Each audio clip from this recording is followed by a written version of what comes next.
एक ऐसे इंसान को जिसका रोम रोम देशभक्ति में पगा हुआ है, जिसके रोम रोम से देशभक्ति की खुशबू आती है, जो इस देश में एजुकेशन को वैज्ञानिक तरीके से सभी तक पहुंचाने का प्रयास कर रहा है, जो अपनी सेना के लिए काम कर रहा है, भारत की सेना के लिए काम कर रहा है, लोगों को पानी की एक व्यवस्था हो जाए उसके लिए काम कर रहा है, ऐसा एक व्यक्ति जो जलवायु परिवर्तन के संबंध में लगातार देश को, दुनिया को जागरूक कर रहा है, समझ को बढ़ा रहा है, उस ऐसे व्यक्ति को, उस बेगुनाह व्यक्ति को, क्योंकि वो संवैधानिक माध्यम से लड़ रहा था, संवैधानिक तरीके से अपनी आवाज उठा रहा था, लोकतांत्रिक तरीके से अनशन और आंदोलन कर रहा था, और वो व्यक्ति जिसने कश्मीर में अनुच्छेद 370 के हटाए जाने के बाद प्रधानमंत्री मोदी और मोदी सरकार की भूरी भूरी प्रशंसा की थी, वो व्यक्ति जिसने प्रधानमंत्री के खिलाफ कभी कुछ नहीं किया, कहा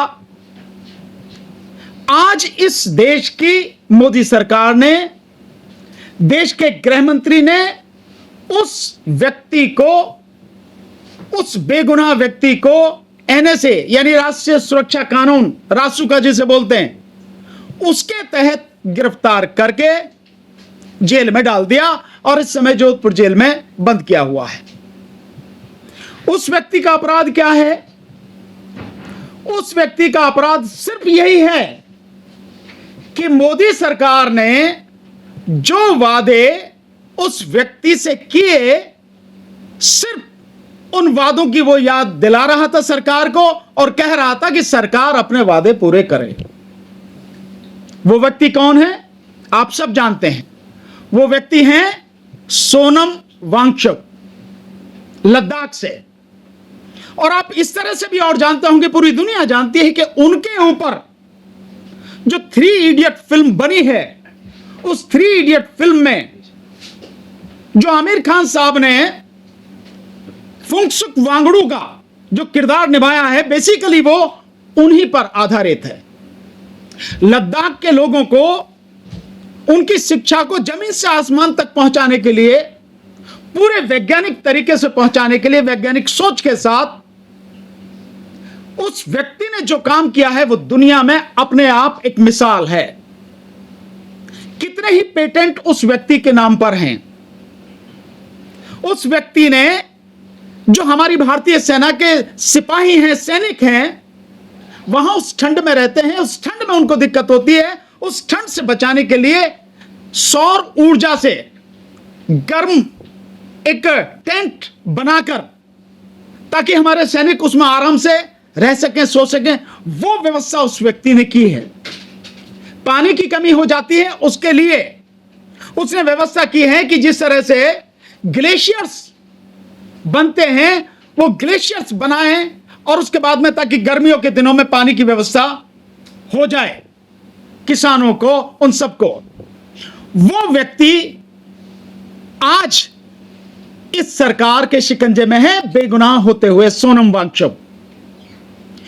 इतना ही नहीं, जलवायु परिवर्तन जिस तरह से हो रहा है उसके ऊपर जिस तरह से वो काम कर रहे हैं, जैसे लोगों को जागरूक कर रहे हैं, उसके सिलसिले में इन सारी चीजों को देखते हुए एशिया का नोबेल पुरस्कार जिसे कहा जाता है, रोमन मैग्सेसे अवार्ड, उससे भी उनको नवाजा गया। कितने ही अवार्ड उस व्यक्ति को दिए गए हैं। वो और उनकी पत्नी गीतांजलि और उनकी पूरी टीम लगातार काम कर रही है। ऐसे व्यक्ति को रासुका में बिना किसी कसूर के गिरफ्तार कर लिया गया और आरोप लगाया गया है उन पे कि भाई जो भीड़ ने हिंसा की है वहां पे लद्दाख में, क्योंकि लगातार आंदोलन चल रहा था, आंदोलन करते हुए सरकार सुन नहीं रही थी, कुछ लोगों को गुस्सा आया, गुस्से में पुलिस से झड़प हुई, पुलिस ने 4 लोगों को मारा, गोली से मार दिया 4 लोगों को, और उसके बाद में जो हिंसा हुई जिसमें बीजेपी का दफ्तर जलाया गया, उसका पूरा दोष उनके ऊपर मढ़ दिया गया। सोनम वांगचुक के ऊपर सारा दोष लगा दिया गया, जो पूरी तरह से गलत है। आप मीडिया के साथी, अगर आपने देखा होगा तो जो उसके बाद में, उस घटना के बाद में जो हुआ है उसकी जानकारी भी उन्हें नहीं है। लेकिन उसके बाद जब उन्हें जानकारी मिली तो उन्होंने कहा कि भाई इस तरह की हिंसा नहीं की जानी चाहिए, हम किसी भी तरह की हिंसा के पक्ष में नहीं हैं। और जो लोग हिंसा कर रहे हैं उन्हें यह जानना चाहिए कि मेरा 5 साल का जितना आंदोलन है, मेरा 5 साल का संघर्ष है, अगर यह हिंसा होगी तो वो 0 हो जाएगा। हम बहुत ही शांतिपूर्वक तरीके से, प्रजातांत्रिक तरीके से आंदोलन करते हैं और कर रहे हैं। और उसके बाद उन्होंने इस हिंसा के बाद अपना आंदोलन भी स्थगित कर दिया गया।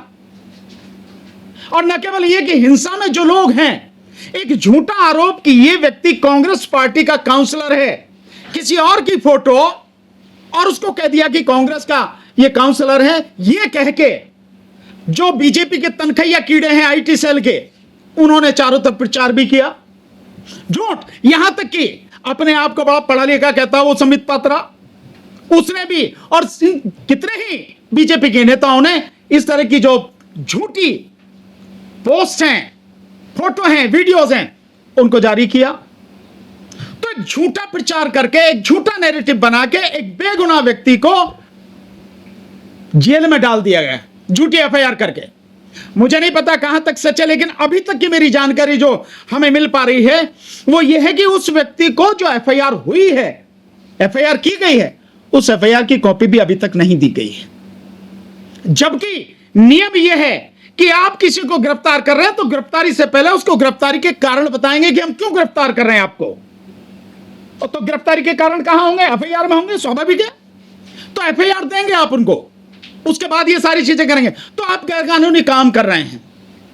और इस काम के पीछे असली मकसद क्या है, उनकी मांग क्या है, सोनम वांगचुक की मांग क्या है? मोदी सरकार ने जो उनसे वादा किया कि हम लद्दाख को जो है एक स्टेट के रूप में जो मान्यता देंगे, साथ में जो 8वीं अनुसूची में लद्दाखी भाषा है उसको उसमें रखेंगे, और साथ में जो 6ठी अनुसूची में अनुसूचित क्षेत्र है, जो आदिवासी और एससी शेड्यूल ट्राइब्स के जो क्षेत्र हैं, एरिया हैं, उसका जो लाभ है 6ठी अनुसूची का, वो हम उनको देंगे। यही तो मांग है उनकी। तो ये सारी की सारी लोकतांत्रिक मांगे हैं, इसमें कहां गलत है? वो आदमी कल तक जब आप उसको हीरो कह रहे थे, जब वो आपकी बातें कर रहा था, आपकी प्रशंसा कर रहा था, प्रधानमंत्री मोदी की प्रशंसा कर रहा था, तब आपके लिए वो सब ठीक था। और आप रातों रात जो है वो आदमी आपकी नजर में देशद्रोही हो गया। उसके ऊपर पाकिस्तान से फंडिंग का या पाकिस्तान से संबंधों का आरोप लगाया जा रहा। अभी जब जलवायु परिवर्तन के सिलसिले में पाकिस्तान में एक अंतर्राष्ट्रीय एक सम्मेलन हुआ था, उस अंतर्राष्ट्रीय सम्मेलन शायद संयुक्त राष्ट्र संघ की संस्था के उसमें हुआ तत्वाधान में, उसमें बाकायदा सोनम वांगचुक ने हिस्सा लिया। हिस्सा लिया तो पासपोर्ट किसने बनाया? भारत सरकार ने। वीजा किसने दिया? सरकार ने दिया ना, वीजा जाने के लिए परमिशन सरकार ने दी। तो आज वो आदमी रातों रात कैसे आपके लिए देशद्रोही हो गया? पाकिस्तान का हाथ कैसे हो गया? मतलब आप अपनी मर्जी से जो चाहें वो कर लेते हैं, पर इसके पीछे हकीकत क्या है? ये सब कुछ जो हो रहा है, आप जानते हैं भगवान बुद्ध ने एक बहुत बढ़िया बात कही है, और यही सच है दुनिया के विषय में, ब्रह्मांड के विषय में, इस नेचर के विषय में, कि कुछ भी हो रहा है उसके पीछे कोई ना कोई कारण है, बिना कारण के कुछ नहीं होता।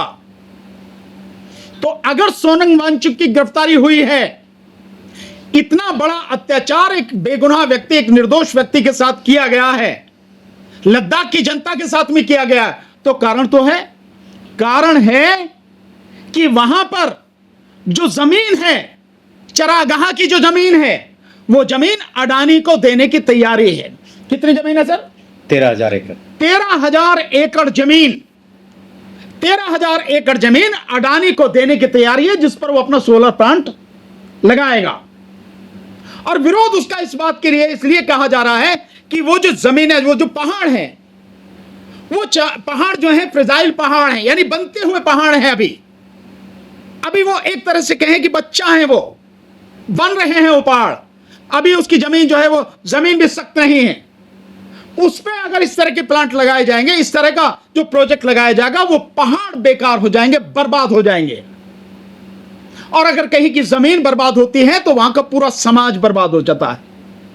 इस बात के लिए, और इस तरह के लोग, अडानी जैसे लोग, अंबानी जैसे लोग, यहां के पूंजीपति सेठ लोग वहां जमीन पर जाकर कब्जा ना करें, वहां की पूरे वातावरण को गंदा ना करें, उसी के लिए वो 6 शेड्यूल, छठी अनुसूची जो है संविधान की, उसको वहां लागू करने की मांग कर रहे हैं। तो हम इस बात का बड़े कड़े शब्दों में, कठोर शब्दों में निंदा करते हैं, भर्त्सना करते हैं। और सरकार को हमारा आग्रह है कि सोनम वांगचुक को जितनी जल्दी हो सके रिहा किया जाए, उन पर लगाए गए मुकदमे वापस लिए जाएं, और जो मांग वो कह रहे हैं वो मांगे। लद्दाख को नया राज्य का दर्जा दिया जाए, छठी अनुसूची में वहां डाला जाए, छठी अनुसूची लागू की जाए, 8वीं अनुसूची में लद्दाखी भाषा जो है उसको शामिल किया जाए, और ये अडानी जैसे जितने भी लोग हैं इनको वहां 1 इंच 1 मिलीमीटर जगह भी न दी जाए, सारा कंट्रोल उनके हाथ में दिया जाए। वो लोग देश की रक्षा के लिए लड़ते हैं। आपने देखा कि सेना के लोग भी, जो लोग वहां रहे, वो भी इस बात को कह रहे हैं कि लद्दाख के लोग बड़े अच्छे, बड़े भोले, बहुत बढ़िया लोग हैं, उनके साथ में इस तरह का जुल्म और अत्याचार ये ठीक नहीं है। तो हमारी सरकार से ये हमारा आग्रह है कि जल्द से जल्द सोनम वांगचुक की रिहाई की जाए, उन पर लगाए गए मुकदमे वापस लिए जाएं। जो 4 बच्चे मारे गए हैं, उन चारों बच्चों के परिवारों को समुचित मुआवजा, कम से कम 1 करोड़ रुपया उन बच्चों के परिवार को दिया जाए, और उनके परिवार में से कम एक व्यक्ति को सरकारी नौकरी दी जाए। इतना सरकार को करना पड़ेगा, नहीं तो जो आंदोलन अब शुरू हुआ है, जो आंदोलन वो कर रहे थे, ये आंदोलन धीरे धीरे देश भर में होंगे। जो लोग लोकतंत्र को बचाना चाहते हैं, संविधान को बचाना चाहते हैं, लोकतंत्र संविधान में विश्वास रखते हैं, वो इस गिरफ्तारी को, इस अन्याय अत्याचार को किसी भी हालत में बर्दाश्त नहीं करेंगे, किसी भी सूरत में बर्दाश्त नहीं करेंगे।